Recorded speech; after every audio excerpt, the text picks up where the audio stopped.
Choosing a title for your post. Okay, so now it's time to create a new post, and the first thing we need to decide is what is the title of this post going to be.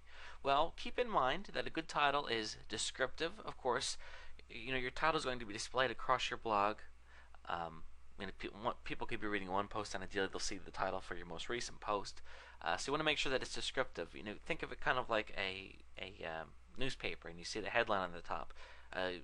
If a newspaper's done its job, then the headline is it's really good. It's descriptive of what the story is about, because if you give one headline just to catch people's attention and then the actual content doesn't match it, people are going to be mad. Don't be misleading. A good title is also researched. I talked earlier about keyword research.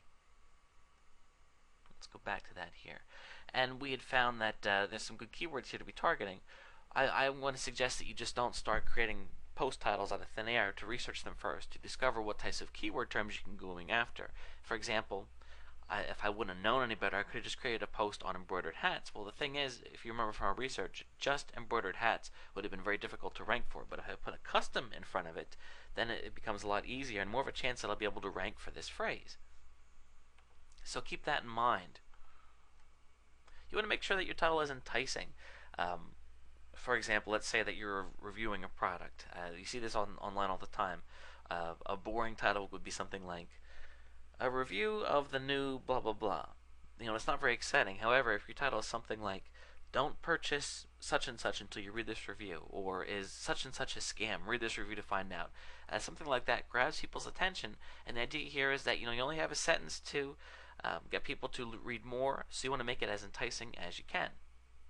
You also don't want to stuff your title. What this means is, if you are targeting a keyword phrase such as custom embroidered hats, you would not want your title to be something like custom embroidered hats. Learn more about custom embroidered hats in this post about custom embroidered hats. You can see how I used the keyword phrase there 3 times. That is known as stuffing, and the reason that some people still do it is because it did work quite well a long time ago, but it does not work anymore. In fact, it can hurt you. So I'm going to strongly suggest that you don't do that. Okay, so let's then go ahead and create a new post. I'm going to go over here to post and click add new. And this is where the title goes. So I'm going to go ahead and come up with a good title, and I will see you in the next video.